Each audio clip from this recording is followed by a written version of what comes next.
A hollow sphere of mass 2 kg is kept on rough horizontal surface and force of 10 newtons is applied at the center. We need to find minimum value of coefficient of friction so that it starts pure rolling.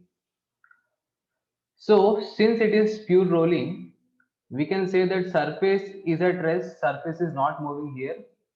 That means even the point of contact, even this point of contact shouldn't have any velocity.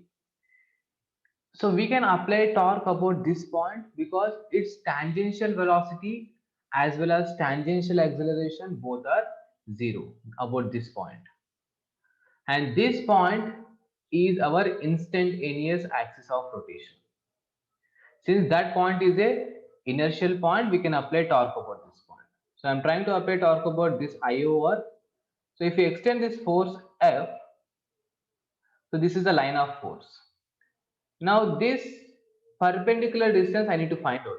So if we draw it, there's a hypotenuse, the line in which the force is acting. This it's making an angle 60 with the vertical because with the horizontal it is making 30 degrees. So with the vertical it is 60. Now this is a point I over. So what I do is I drop a perpendicular. So this is 90 degrees. So if this is R, so this value will be R sine 60.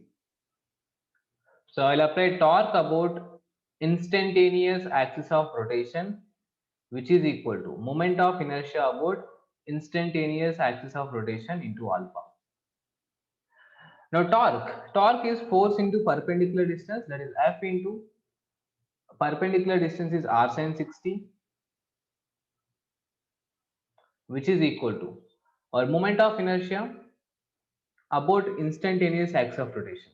About center of mass, it is 2 by 3 mr square because it's a hollow into plus, that is we are applying parallel axis theorem, plus mr square. So this is the moment of inertia about instantaneous axis of rotation into alpha. So from this I can actually find the value of alpha. So r will get cancelled. Now we'll get r alpha. R alpha is 3f sine 60 divided by 5 m. So we know that for pure rolling, since it is happening on the surface, so alpha should be equal to a by r or a equal to r alpha. So which gives us acceleration equal to 3f sine 60 divided by 5m. Now once we got the value of acceleration, let's try to find the value of friction now. Now to find friction, I am applying translation equation of motion. Since horizontal force is F cos 30, friction is backward, let's say F small f. So I write F cos 30 minus small f, which is equal to mass into acceleration. So acceleration is already, we got it here, just substituting it back into that, we'll get friction value is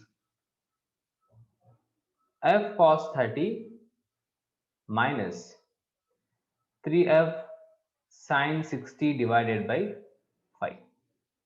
So which is our friction is, since we know that sine 60 and cos 30 both are same, it is 2f cos 30 divided by 5. So this is the value of friction force. As we know that for anything, for a static friction, its value should be always less than or equal to mu times of normal reaction. Hence, our friction, this friction whatever we obtain, this should be less than or equal to mu times of normal reaction. So to find normal reaction, let's try to take again the vertical forces. This is F sine 30 and we have normal from downward and mg from the ground, mg from the gravitational force. So we have n equal to mg plus F sine 30. So F should be less than or equal to mg plus F sine 30.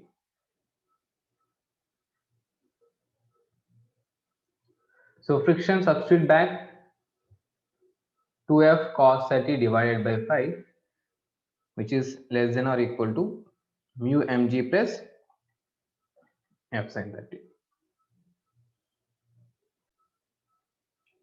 Substituting the mass and force value, we'll get 0.08 root 3 is less than mu.